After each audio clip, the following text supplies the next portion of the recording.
Hey everybody! Welcome back to Let's Play Dark Souls. This is Vicas, and I'm still alone this one. This might all just be alone. I don't really know yet. Either way, let's play some Dark Souls. Last time we pretty much just walked around all this lovely, beautiful wreckage, but wreckage nonetheless, in Firelink Shrine. So, I think today we're gonna have to branch out a little bit, you know, see a bit more of the world. As we, let's call it, discovered last episode, the cemetery over this way has some enemies that are a little bit difficult for us. The game is really set up to make you be like, you know, maybe I shouldn't go this way. That said, I do want to listen for one little thing here.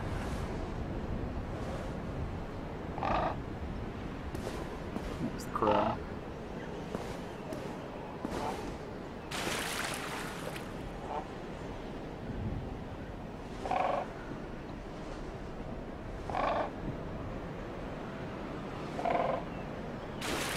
So, there is a point in the game where you can actually hear snoring here. Unfortunately, I don't think it wants to happen now. It might just happen randomly. The music even stops for that, like, to make it a bit more obvious, which is interesting. Oh well. I tried to show off something cool, but I didn't. That's always how it works. Either way, Firelink Shrine is going to get a lot more crowded over time, and we're probably going to spend a lot of time talking to the characters who show up, but for now, let's just, you know, make our way out here. It's the only other way we can go. And it looks like there are enemies here, and they look a lot less, let's say, scary. Ow. I timed that poorly. These are the basic hollow soldiers. They're stronger than the completely naked ones in that they have, you know, some armor, swords and shields, but not quite as strong as that guy over there, who has a bigger shield and more full armor. That said, this part here is still very, oh god, very tutorial-y, very set up to be fairly easy for the player, but still a step up from what you have been doing. You get this very first setup where you've got enemies on this level and someone up there trying to ruin your day with fire bombs. So let's take care of him before we do a bit more exploring. Now, of course, if you bum rush him, you just end up with another friend. It's set up very much to try to make you panic, but if you just keep a level head, none of these guys are too threatening individually. It's really just when they team up on you. Used to just hit me like right past my shield. That was a lot of blood right there. If you try to bum rush the axe guy who is standing over there, you're actually in for a bit of a surprise, I want to say. Oh, actually no, it's just this guy. Will tend to run down and try to attack you. But you can see that they do for the first time really grouping up several enemies at once, several enemies that can kill you a lot quicker. I mean, even in that encounter I lost about half my health. And it's all to kind of ease you into the game while still providing something that is definitely dangerous. And then, if you're foolhardy, which I am, they string you along with an item all the way over there just to say, yeah, you can totally get onto this aqueduct. Why don't you try it? Unfortunately, wow, I didn't even do that on purpose. Jumping in this game isn't great. I may have actually just tried to jump like you jump in Dark Souls 2 did. Whoops! So, we died. We're hollow again. Platforming is, let's say, not the strong suit of this game. There you go. You gotta press the B button twice. I pressed the circle stick. Oops. Oh, that was my fault. But yeah, see, these enemies aren't too bad. You can kill most of them in 2 hits. You know, if you just keep your shield up, they're just gonna bounce off of it. I tend to dodge attacks more often because I'm used to the bigger enemies that make you, or that'll like, you know, actually knock you back and slow you down. But it's actually with these guys often easier to let them hit your shield.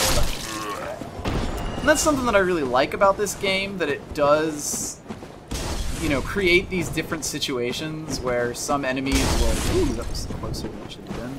There we go. I did aggro him. Where the tactics for beating enemies will be different depending on their loadout, their size. You can end up doing completely different things. It's a nice touch. I think that guy will come down and mess with us, so okay. Let's, instead of jumping the incorrect way, try to jump the correct way. It's not so hard. It just doesn't work sometimes. And then, just to make it worse, they make you, like, do an almost no-clip kind of thing. And it's all for a Ring of Sacrifice, which is a bit mean. Since Ring of Sacrifice is basically a get-out-of-death-free card. Mystical Ring was created in a sacrificial rite of Velka, the goddess of sin.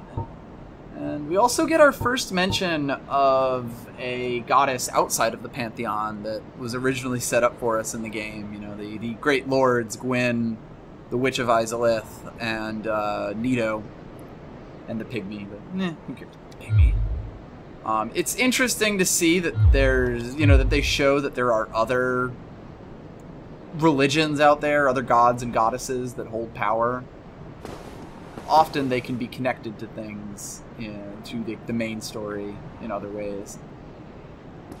Also worth noting that there will be more here. A merchant shows up here just because you can't just do this once. You know, the game has to be like, nah, you could make that jump a bunch of times, right? Right? Speaking of making that jump a bunch of times, I always find the return trip to be a bit harder. But you live this time. Yeah, I definitely jumped Dark Souls 2 style there the first time. It's kind of weird that they changed the jumping completely in Dark Souls 2, even though most of the controls are the same, but I understand it because jumping is terrible in this game. Basically, when you're running, you have to let go of the B button and hit it again to jump, and it can be really awkward where in 2 you just, while you're running, hit the center stick and you jump, which is a lot easier just from a controls perspective. Big rat. Stab that big rat. Take, I guess, this Soul of a Lost Undead. So, this is pretty much the only way that we can go from here. If we look up, we're actually basically right up to, you know, like, butts up to a big wall right here. And there's even some, like, towers that you can see at the top. There's actually a lot of secondary detail in the game that sort of, like, shows you things that exist in other places. Like, if you're paying attention, you can actually see a lot of areas from other areas. So I'm going to try my best to do that whenever I get the chance. That said, let's move forward. May seem like there's many paths, but nope. Just locked. So let's go the only way we can. Good luck. Why, thank you, rando. You end up in the Undead Burg. First new area of the game. And it just throws you straight into combat. It's, again, same kind of hollows, but the game really does just, you know, give you challenges immediately. Ooh, that was close. I try to roll into a lot of barrels because a lot of the time you can slash them with your sword to break them, but that will actually take durability away from your sword. Hello there. You're not going to hit me with that. I admire the effort, though. I do like the longsword's pattern, the attack pattern, with the heavy attacks. You do it the first time, and it's a bit of a long stab that can get you a lot of range. You do it a second time, and it's more of a straight pull-up kind of motion. It feels really, really good and kind of animates really nicely. It can be a little unexpected, but I like it a lot. Be wary of rolling. Screw you. Well, technically, screw you, other player. This is a player-left message. I don't think there's anything in here, but I had to be sure.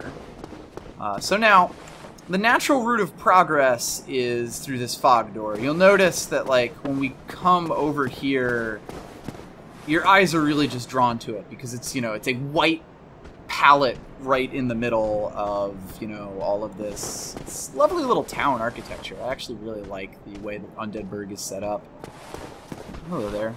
But if you're observant, you may also notice, for one, that there is an item right down there. This guy over here. I think we aggroed him in a sort of unintended way. You know, you do what works. So you'll notice there's an item down there. And actually, where this seems like it might just be a drop-off, there is, in fact, a floor below us. Even right here, there's a floor you can fall onto with an item on it. The game really likes to sprinkle items in places that you can go, sort of use the bright white texture as a hint to say, like, hey, there's things over here. There's also something over here you can grab if you're observant. This is actually the way up. When we get back up to the other side, I'll show this from the other side of it, and I think it's really good because it shows, like, it's sort of gamey that there's this whole hidden area over here, but they do a lot to try to justify that gaminess of it. Like, it's actually a boarded up staircase there that makes it so that you can't just get down here naturally. The whole place is really designed to make it seem like it is a legitimate town. No, you don't. These are more of the base hollows that you find in the, well... Ow. Son of a bitch. These are more of the base hollows that you find in the Undead Asylum. But this whole area is designed as if it were, like, you know, a real town. It's a heavily fortified town. There's a wall surrounding the whole thing, and that sort of leads you to question the kind of society that would build, you know, a town into a hillside with a giant brick wall, basically. Also, this is cute. Being ambushed here. Maybe I'm not being ambushed here. Not entirely sure what just hit me. Whatever. But the whole thing is set up as a real town. You know, there's a lot of thought given to how this would work as a town, along with how this would work as a dungeon. You'll notice that the item that we just caught, that sort of drew us here in the first place, is just rubble. But it's more important that it's an item, or rubbish. Rubble. It's sort of just the fact that they put an item here that's like the promise that you can get up here. I think I just got 40 souls for something.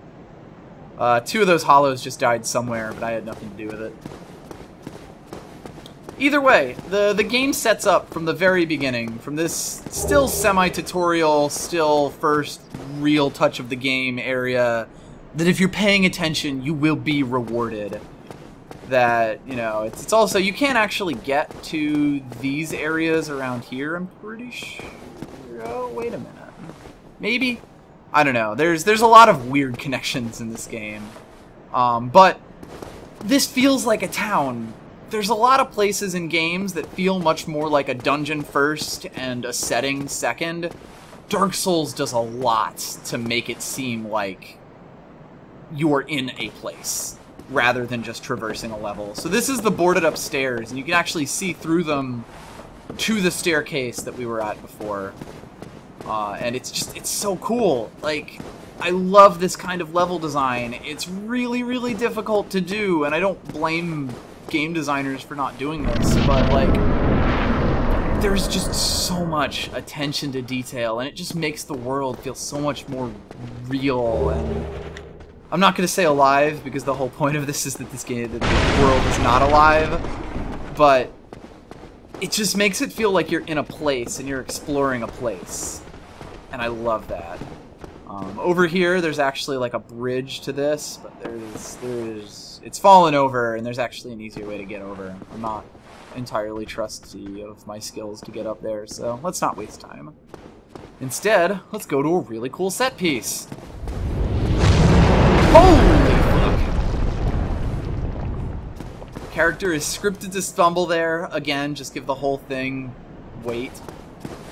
So, you should be able to see the wyvern fly away, but I may have just missed it in the way that it does it. But it basically just flies up over that hill, forces you to look up, despair ahead. And I do know for sure that that bridge that you see up there and, you know, all of the little side bits, you can get to those.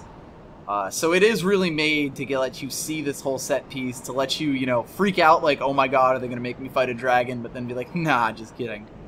And it's good. You'll also notice that this is the first time we've gone up. You know that Firelink is like vaguely in that direction. But you also can see the sort of parish-like structure over there. You know, the towers and the... It's got a very church-like structure. I'm sure that there is a very specific word for that. But we've been told to seek the Undead Parish. We know that this is sort of the direction that we're heading. If you're paying attention, you get paid off by knowing that, yeah, this is the direction I should be going in. If you're not paying attention, you could just go along this like a regular video game level and still make your way over to here. So that's pretty cool, too. Here is another step up in the combat encounter intensity. You end up with the... oh god.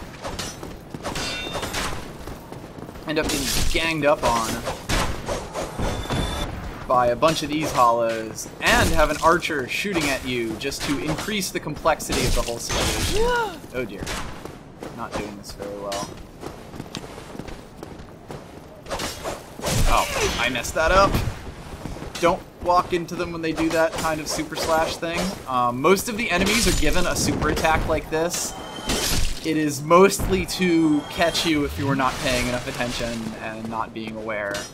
You'll notice enemies in this area still telegraph all of their attacks, but you're meant to sort of panic for the sheer number of enemies that you see. You know, panic for the fact that this guy with a crossbow is here. Panic for the fact that there are, you know, dudes all over, and you're only making things harder for yourself if you run around. Get out of here. This is also more of a proper hollow soldier. Thank you for that. But you walk over to this way, and it is the game has presented you with a bunch of paths, but I think it's set up so that you're meant to go get this sniper because they are an immediate threat, and you know you're always here. And then you come out over here, turn around, and immediately see this bonfire. I think it's a really good way of subtly guiding the player, which the game does a lot. So, this bonfire here, I'm going to rest at it. It will refresh everything, but I can't actually remember if it was ever patched into this game that you just have to light a bonfire to spawn at it again. So, I'd rather not end up back in the Firelink Shrine. Plus, I have done this so many times that it is literally rote memory for me to do this. Hello. Like, this is a part of the game that I know. You aggro this guy as soon as you do that, and it gives you the chance to kill him. Alright, there's also a path over here that you've probably avoided because of the sniper. This whole encounter is designed to make you find the bonfire first, which again I love. But we're gonna go and check that out because it's a side path. There's also a door over here. Pay attention to that door, you can find yourself a wooden shield, which might be useful if you don't already have a much better shield. You never know. The game is still teaching you to be observant. It doesn't give you super good items, but it just you know, it feels good to find things like that. Over here we see the first spear hollows, who are a lot different from the sword hollows in that you really have to either bait them into attack or Most people don't know about kicking them though, so they could be a really like long and annoying fight. You can actually bait them into an attack by hitting their shield once, and like they will very consistently exhibit that behavior. So it subtly teaches you different ways to fight things. We also got a spear, which I might try out, but I'm doing alright with this longsword right now. Working fine for me. They also sort of, but not really, hide a staircase here. Again, they don't want this to be too crazy. They just want it to show you that please pay attention to this, you know. Don't pay no attention, and you know, don't notice that there is a soldier here and get suddenly surprise attacked when you were expecting an empty room. You're rewarded for paying attention to this game an awful lot. In this case, the reward is this man. Well now, you seem to have your wits about you, hmm? Then you are a welcome customer. I trade for souls. Everything's for sale. Oh, this is the Undead Merchant, or at least the male one, because there is more than one Undead Merchant. Things are getting treacherous in these parts. A horrible goat demon has moved in below. And up above, there's that humongous drake, and a bull demon too.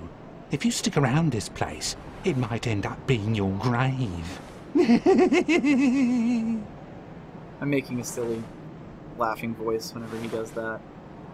But if you pay attention, if you talk to all of the NPCs, you get hints about things like about the Capra demon, the Taurus demon, and the drake that you just saw. This is something I missed my first playthrough. I wasn't really talking to everyone, but it's actually really important if you talk to everyone. You know, you get a lot of stuff, like from the Crestfallen Merchant or the Crestfallen Knight, about the game, about, you know, what you're supposed to be doing, about the bosses that you have to come up ahead, everything like that. It's really neat, and I love that they do that. Here, I'm not here to chit-chat. We talk business, or we talk nothing at all. Rude. You'll also notice that he is making a little sort of heading motion. That's intentional. Here, I'm not here to... We talk...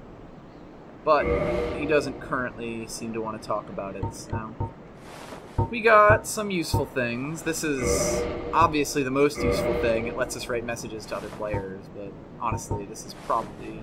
These two things are probably the ones that you'll want to be spending what few souls you have on. He also has a bow and arrow, which, you know, may be useful for you. I think he has a bow, does he? Yep, short bow. He has a selection of useful early game items. You know, if you don't like your starting weapon, you can pick up a bunch of the starting weapons here. And you can also get a chain set of armor if you're up to it. Knights may favor flashy armor, but for warriors on the battlefield, anything is fine as long as it keeps them alive. There's a big emphasis in a lot of Dark Souls about pragmatic armor in at least the lower level things.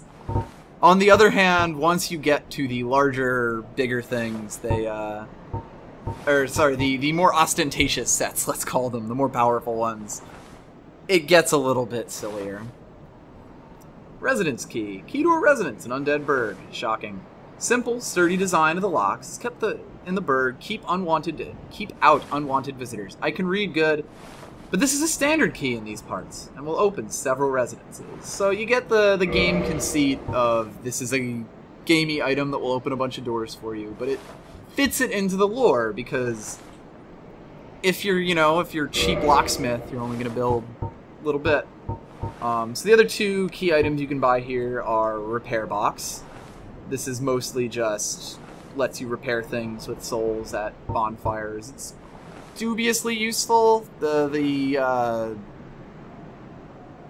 durability system isn't that important in this game. And then there's the bottomless box. Peculiar bottomless wooden box. Its origins are unknown. Some deride it as a symbol of unbridled avarice. Any number of items can be deposited into the box, and items can be managed while resting in a bonfire. Again, very gamey, but still, they always sprinkle it with a little bit extra, you know? I really like that. I say for the billionth time. I'm not going to read all of these. They're mostly...